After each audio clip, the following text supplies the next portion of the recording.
Foundation models are artificial intelligence models trained on a huge amount of data and that can be adapted or specialized to do many different tasks. The term foundation model was introduced by researchers from Stanford University in 2021, so quite a recent concept. And they wanted to convey the idea that a foundation model serves as the common basis from which task-specific models will be created through the adaptation of the common basis. And one of the most prominent examples of foundation models, I guess you probably have heard about them already, are the famous large language models.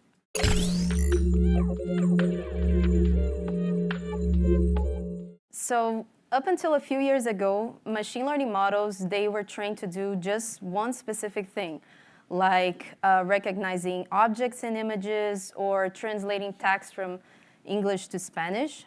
And to learn from the data, those models need a lot of labeled examples.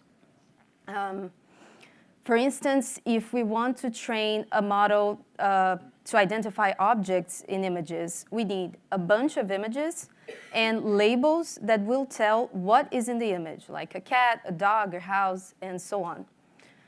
And actually, this labeling process can be quite expensive and time-consuming because, I mean, just human labeling stuff. And, well, I guess when we're talking about this process of getting data labeled, we limit the size of the labeled data sets we can build, and that directly affects the quality of the models we create because they depend on the quality of these labeled data sets.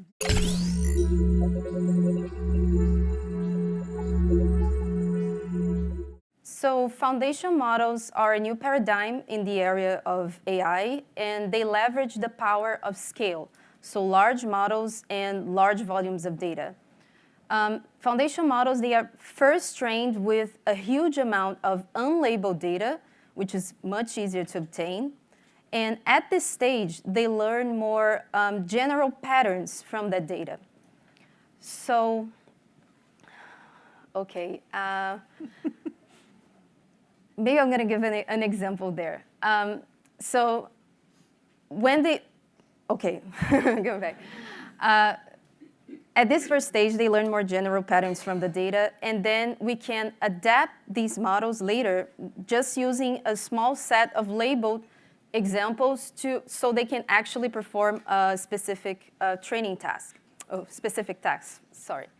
And so let me give an example of that. So we can train a foundation model with a huge unlabeled image data set by simply training it to complete, for example, hidden parts of images. So we have the entire image available. We are hiding parts of it on purpose. So we train the foundation model to complete these hidden parts that we are hiding on purpose. We have the answer. We have the label in the image itself. We don't need anyone annotating stuff beyond that.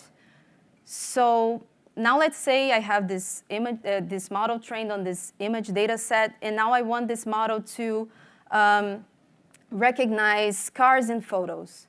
So since the model has already seen like lots of images, I can just use a small set of labeled examples to specialize the foundation model for this car recognition task. So if I was supposed to train the same model from scratch, without any previous image knowledge, that would not be possible with just a few examples of labeled examples. So the foundation models, they not only simplify the task of creating task-specific models, but they also unlock new capabilities that were not possible before.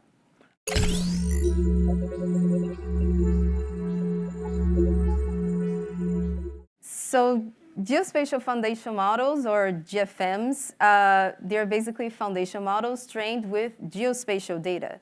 And geospatial data is basically data somehow linked to a specific location.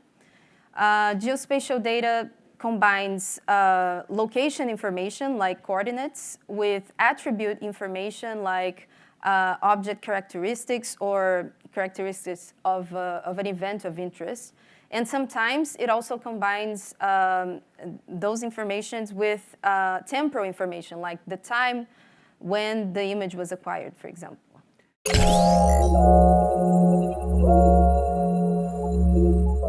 Well, there are many challenges in creating GFMs. I can mention a few.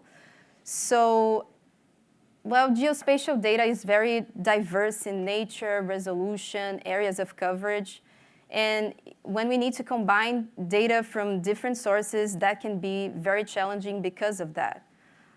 Also, we are usually dealing with scientific data for scientific applications, which means we must be careful with stuff like units, map projections, and we need to understand the characteristics of the data in order to create high-quality training data sets and models. And that basically means consulting experts on that specific type of data and translating these ideas to actually creating data sets and models can also be very, very challenging.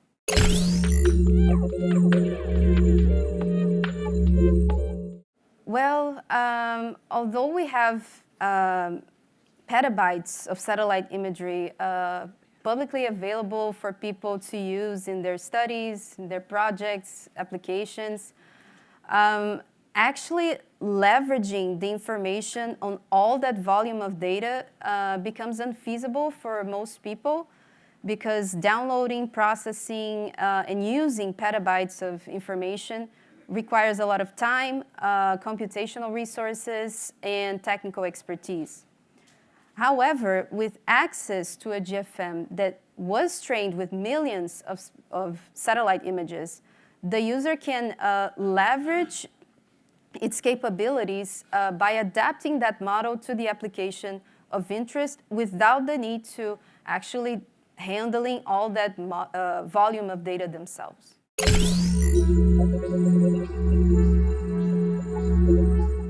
Change to me is about being open.